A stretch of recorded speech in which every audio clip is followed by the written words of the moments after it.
Hello guys, today I am going to deliver a speech from Kailash Chandra magazine transcription number 409. So let's start. Now, certain instances have been mentioned as for instance tea. As you know, sir, before independence the tea industry was practically in the hands of Europeans.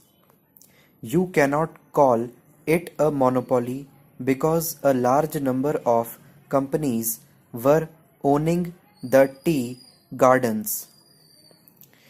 Of course, they were all foreigners, but gradually, in the last 12 years, a large number of tea gardens have changed hands, and now a large number of Indian own tea gardens. Even in the broking firms, a number of Indians have been taken as partners.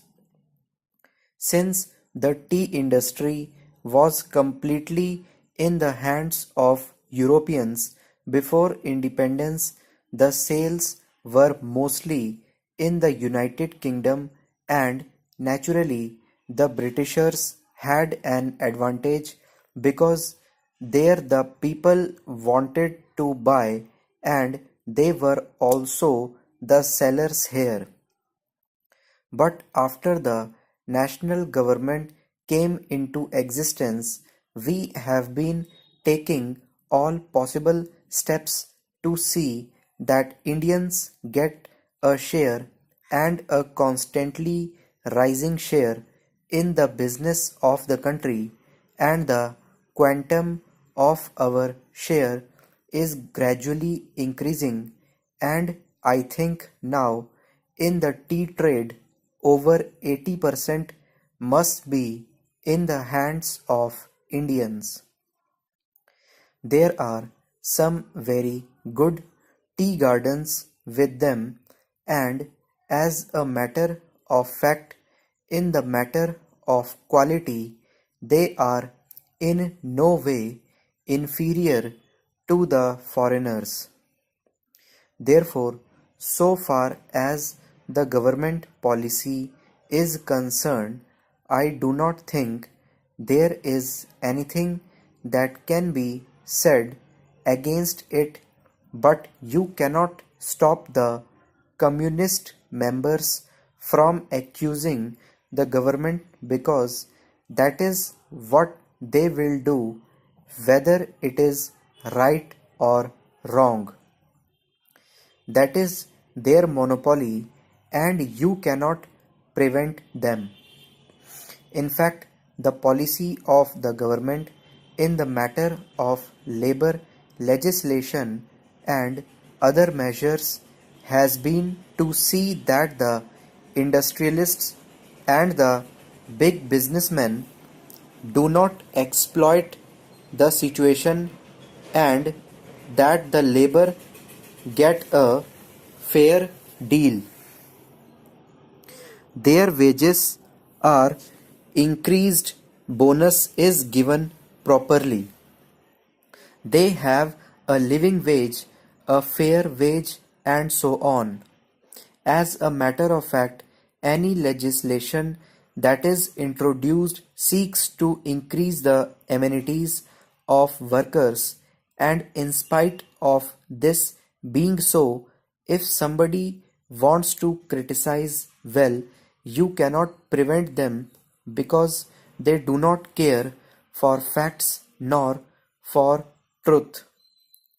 This resolution has no meaning because there are no monopolistic concerns, and there is no question of any inquiry being held.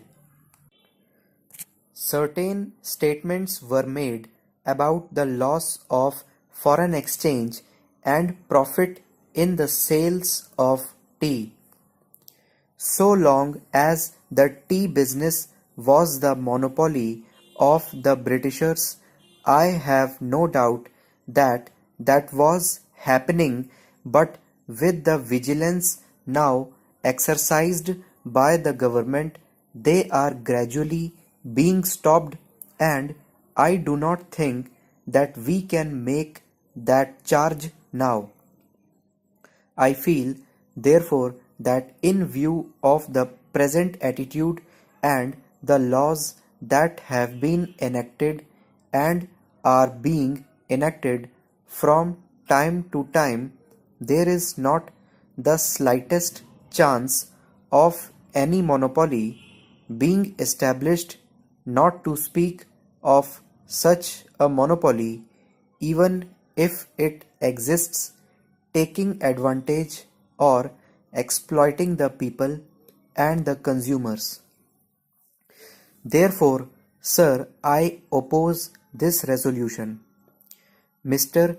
Deputy Chairman, sir, it was very kind of Dr. Singh to have brought forward this resolution, which gives ample opportunity to the government to clarify the various misgivings on this important question. I am glad to see that many friends on both sides have tried to contribute to this debate and have answered most of the points raised in the resolution itself. Sir, if we see the economic history of the world in the last 2 centuries, it is the advent of industrial revolution which really placed in the hands of man such vast powers of construction that were not known to mankind before. The development of science and technology made all the physical, human, and organizational barriers non-existent, making it increasingly possible for an individual or a group of individuals, for a large number of persons, to produce through their own efforts and efforts of others much more than what a normal human being can do.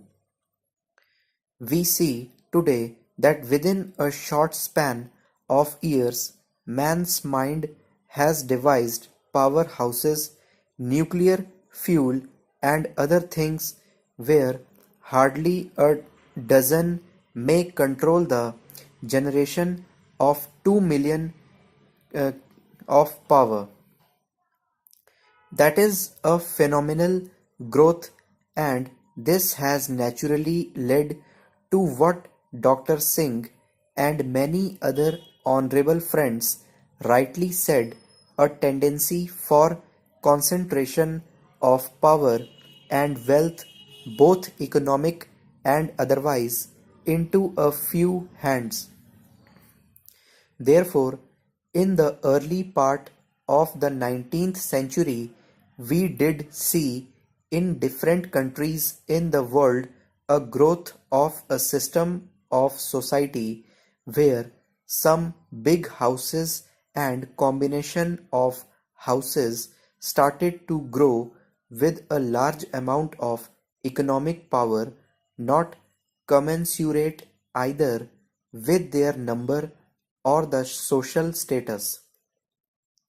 In those countries, sir, the economic growth and development was a forerunner of the social growth.